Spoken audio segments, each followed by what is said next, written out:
Tarihi 18.08.2017. Faysal birleşmeden sonra gerçekleşen depremler. Şurada Faysal birleşmeyi gerçekleştiğini görmüştük. Buradan depremler şöyle bir buradan buraya geldiler. 18.08.2017 6.6 megawatt büyüklüğünde bir deprem gerçekleşti. 10 kilometrede 5.1 17'sinde 10 kilometrede 5.0'lık deprem. Son olarak şuradaki depremlerin özelliklerini de inceleyip 10 kilometrede 4.2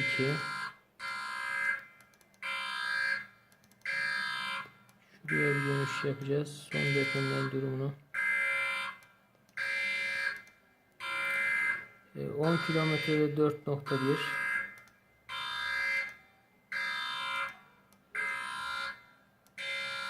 6 kilometrede 4.3 10 kilometrede 3.1 3.9 derin deprem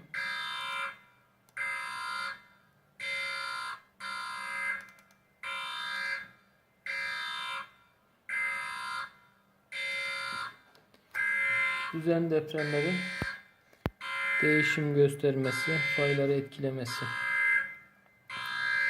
Bugün burayı inceleyeceğiz.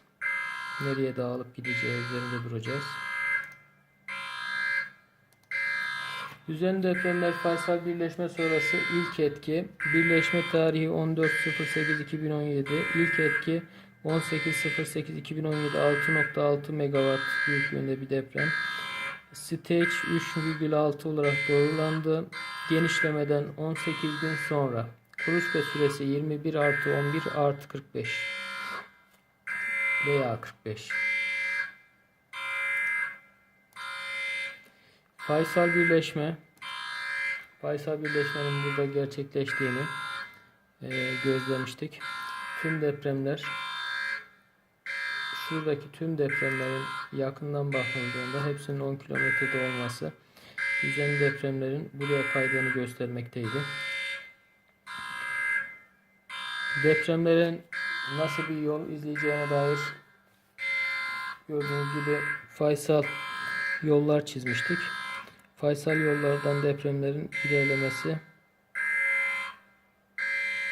mümkün. Buradan aşağı doğru ilerlediler. Depremler için böyle bir yol çizmiştik. Şöyle. Şurada 6,6'lık deprem meydana geldi. Şu 5, küsürlük bir deprem.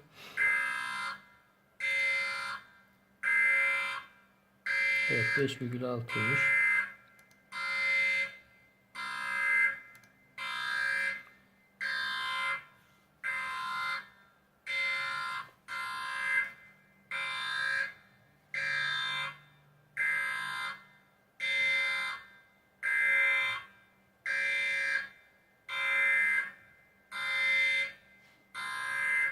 Depremler şu şekilde bir dağılım gözlendi.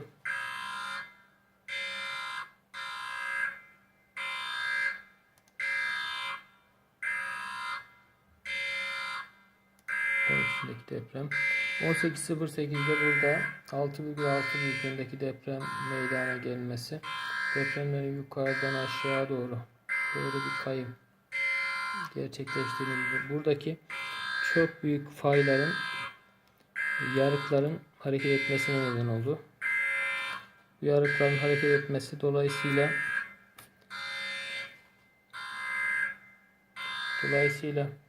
Afrika kıtasının sallanması anlamına geliyor.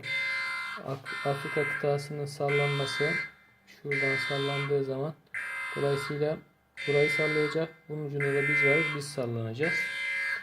Sorun bu Afrika kıtasının sallanmasında.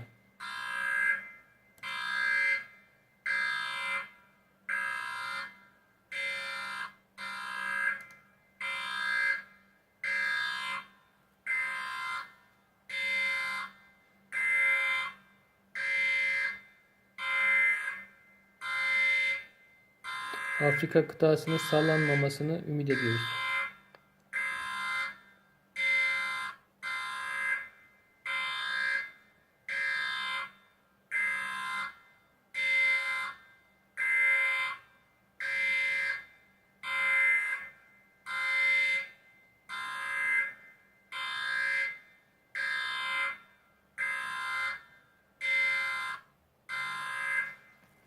Animasyonumuz bu şekilde. Düzen depremler faysal birleşmeden sonra ilk etki gerçekleşti. 6,6 megawatt büyüklüğündeki deprem. Şurada gözlediğimiz deprem. Son olarak Bodrum civarındaki depremlere bir göz atıp son duruma bakacağız.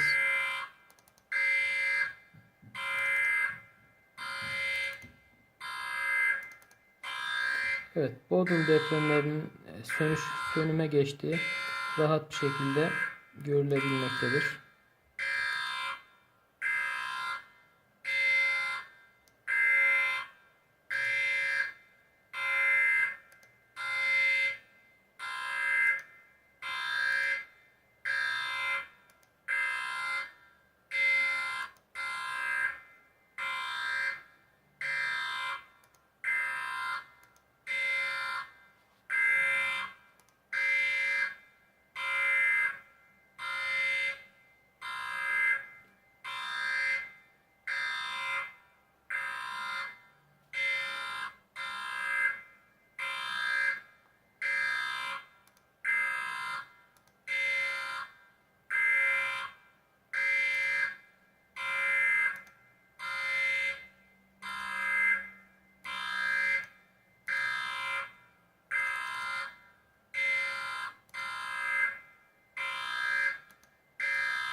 Kaydımız bu kadar.